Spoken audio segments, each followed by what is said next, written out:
പ്രിയമുള്ളവരെ, അസ്സലാമു അലൈക്കും. സമീർ അരീക്കോടാണ്. കഴിഞ്ഞ ദിവസം നമ്മൾ പോസ്റ്റ് ചെയ്തിട്ടുള്ള വീഡിയോയുടെ ഭാഗമായിട്ട് ഒരുപാട് മെസ്സേജുകൾ വന്നിട്ടുണ്ട്. എല്ലാവരും ആശങ്കപ്പെടുന്നത് സൗദി അറേബ്യയിൽ ഇപ്പോൾ വന്നിട്ടുള്ള നിയമത്തെക്കുറിച്ചാണ്. അതായത് ഇന്ത്യ ഉൾപ്പെടെയുള്ള 13 രാജ്യങ്ങളിലേക്ക് വിസിറ്റ് വിസയും ഉംറ വിസയും നൽകുന്നത് താൽക്കാലികമായിട്ട് സൗദി അറേബ്യ നിർത്തിവെച്ചു. എങ്ങനെ താൽക്കാലികമായിട്ട് സൗദി അറേബ്യ നിർത്തിവെച്ചു എന്നുള്ളതാണ്.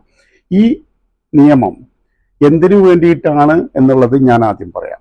വിസിറ്റ് വിസയിലും ഉംറ വിസയിലും വന്നിട്ടുള്ള ആളുകൾ കഴിഞ്ഞ വർഷങ്ങളിലെല്ലാം നിയമവിരുദ്ധമായിട്ട് ഹജ്ജ് ചെയ്യുകയും അത് നിയമാനുസൃതമായി വന്നിട്ടുള്ള ഹാജിമാർക്ക് ഒരു ബുദ്ധിമുട്ടുണ്ടാകുന്ന രീതിയിലും ആയതുകൊണ്ടാണ് ഇങ്ങനെ ഒരു നിയമം ഇവിടെ കൊണ്ടുവന്നിട്ടുള്ളത്.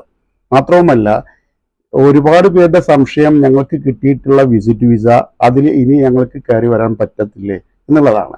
തീർച്ചയായും നിങ്ങൾക്ക് ആ വിസിറ്റ് വിസയിൽ നിങ്ങൾക്ക് കയറി വരാൻ പറ്റും. പുതിയതായിട്ട് വിസിറ്റ് വിസ ഇഷ്യൂ ചെയ്യുന്നില്ല എന്ന് മാത്രമേ ഉള്ളൂ. പുതിയതായിട്ട് വിസ ഇഷ്യൂ ചെയ്യുന്നത് ഹജ്ജിന്റെ കാലയളവ്, അതായത് ഏകദേശം ജൂൺ പകുതി കഴിഞ്ഞതിന് ശേഷമായിരിക്കും എന്ന് കൂടി ഉണർത്തുകയാണ്.